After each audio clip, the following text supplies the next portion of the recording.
Γεια σας, είμαι η Μαρία, είσαστε στο κανάλι μου Δύναμη Ψυχής και σήμερα θα ακούσετε μια αληθινή ιστορία που δεν συνηθίζεται να συζητάμε. Χαίρετε, ονομάζομαι Ελένη. Ο γιος μου χάθηκε το 2017. Εξαφανίστηκε και δεν τον έχουμε βρει μέχρι σήμερα. Εκείνη την περίοδο της εξαφάνισης ήταν 7 χρονών. Θυμάμαι τα πάντα ό,τι έχουμε ζήσει μαζί του. Δεν έχω ξεχάσει ούτε ένα λεπτό. Πιστεύω ότι και τώρα μπορώ να φανταστώ πως έχει γίνει. Τα παιδιά ήταν συμμαθητές, ήταν φίλοι. Στο γυρισμό από το σχολείο επισκέφτηκε τον φίλο του. Προφανώς θα πήγαν μια βόλτα γύρω. Μετά τις 5 το απόγευμα ξεκίνησε η αναζήτηση των παιδιών μαζί με τη μητέρα του συμμαθητή. Γύρω είχαμε μια λίμνη. Κάναμε πάνω κάτω μερικούς γύρους από το σπίτι μέχρι το σχολείο. Πανικοβληθήκαμε πολύ. Άρχισαν και άλλοι άνθρωποι να ψάχνουν γύρω, τα παιδιά. Θυμάμαι πως 7 η ώρα το απόγευμα ενημερώσαμε την αστυνομία. Να πω την αλήθεια, ήταν πάρα πολύ γρήγορα, στο σημείο της αναζήτησης. Ανακρίσεις, αναζήτηση, ψάχναν οι πάντες.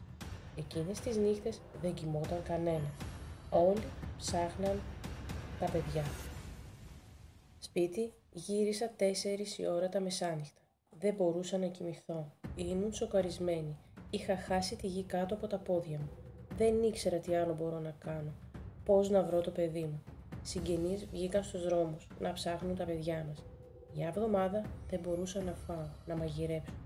Στο σημείο της λίμνης ήρθαν δίτες. Έψαχναν μέρα νύχτα.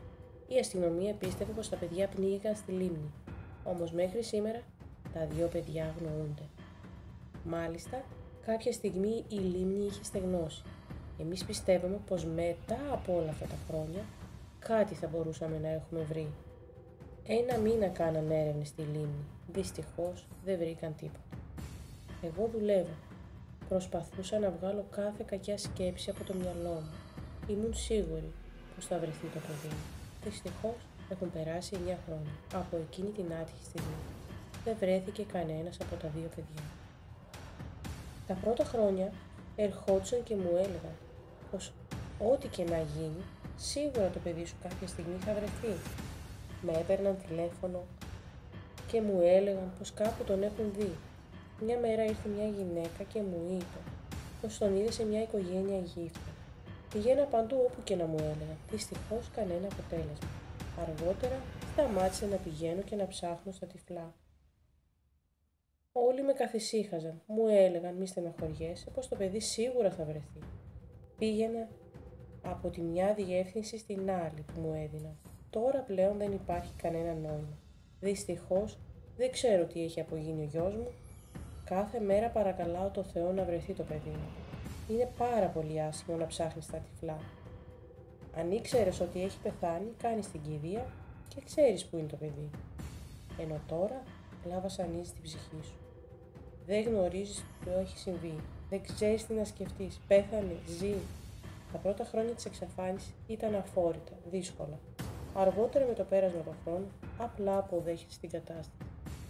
Την ζωή και συνεχίζεις να ζεις, να ελπίζεις. Μπορώ να σας πω πως τα πρώτα 3 χρόνια ήταν απλά ένα αργό βασανιστήριο. Μετά απλά ελπίζεις. Τώρα πιστεύω πως κάποια μέρα θα τον βρω. Νομίζω πως είναι ζωντανός. Ο πόνος πλέον δεν με βασανίζει. Ενώ η ελπίδα πως μια μέρα θα τον βρω δεν έχει πεθάνει. Έχω κρατήσει τα πάντα.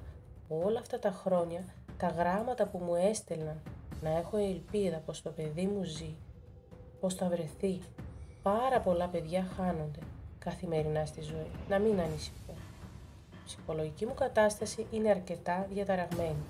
Μετά από όλη αυτή την κατάσταση με το παραμικρό μπορώ απλά να εκραγώ και χωρίς κανένα λόγο. Ο γιος μου πάντα μου κάνει παρατηρήσεις. Όλα γίνονται άθελά μου. Η μητέρα του φίλου του μου έστειλε τη σχολική τσάντα. Την έχω κρατήσει μέχρι σήμερα. Έχω όλα τα βιβλία, τα τετράδια του. Έχω κρατήσει ακόμα και τα ρούχα του.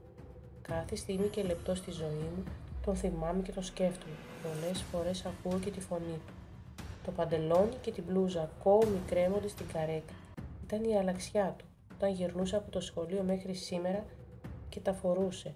Δεν τα έχω πλύνει. Εκεί απλά κρέμονται. Δεν τα πειράζω. Πονάει η ψυχή μου. Κάποια στιγμή μου είχαν πει, ξέρεις, έχεις άλλο ένα παιδί. Σκέφτηκες τι θα απογίνει, ποιος θα νοιάζεται γι' αυτόν.